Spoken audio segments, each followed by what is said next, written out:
Before it can even explain Jackson Gibbs' dubious involvement, NCIS Origins has opened a plot hole for him. Robert Taylor's character Jackson is one of several former NCIS cast members who make an appearance in the spin-off. He plays a supportive role in the healing process of his son, Larry Jethro Gibbs, Austin Stowe, after the deaths of his wife and daughter.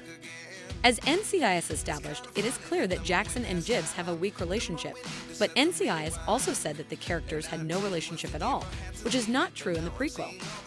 Since NCIS has been around for more than 20 years, the main series has already covered a large portion of Gibbs' life. NCIS Origins follows Gibbs' life in the early 1990s, and while it has tried to remain true to established storylines in NCIS, it has also formed several inconsistencies, with Jackson's appearance being the main one. It makes sense that Jackson would be featured in NCIS Origins since he plays a big role in Gibbs' life. The pair had no contact at this time, if only the original show hadn't shown that.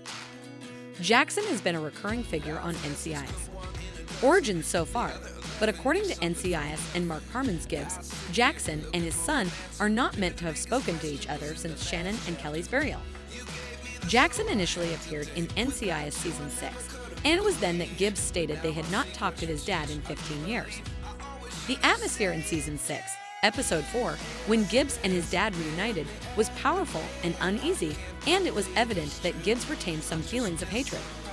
However, this is not the relationship that is presented in NCIS Origins. Tensions are still strong between the two men in the first few episodes of NCIS Origins, but it is evident that Gibbs' father cares passionately about him, and that the two still have a relationship beyond the funerals. Jackson's compassion for his kid is especially shown when he invites Gibbs to move back home with him and when he saves Shannon's mementos from the garbage. Their bond may be difficult, but their relationship is more nuanced than NCIS revealed. Besides the anomalies in Jackson and Gibbs' relationship, NCIS Origins has also created an inconsistency between Mike Franks and Jackson.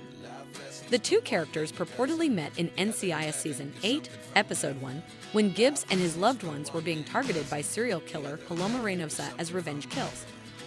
Gibbs and the rest of the NCIS team worked together with Mike Franks to do anything they could to save Jackson and others in time. However, NCIS Origins has shown that Franks and Jackson knew each other all along. NCIS Origins Episode 3 revealed that the two characters have encountered each other before. The revelation happened when Jackson went to Frank's residence to attempt and urge him to fire Gibbs. Jackson was terrified that his son might utilize being on the field to achieve his death wish, and he requested that Franks remove him from the squad. While this did not happen, it did reflect the intensity of both Jackson's and Frank's care for Gibbs. Jackson left in the last minutes of NCIS Origins Episode 3, most likely to return to Stillwater, after failing to convince Gibbs to accompany him. Jackson was later seen rescuing the box containing Shannon and Gibbs' rules from the trash, but he also requested that his cab driver stop on the way back. It is reasonable to infer that Jackson will return Gibbs' box to him at some point during NCIS Origins, given that he is in possession of it in the show.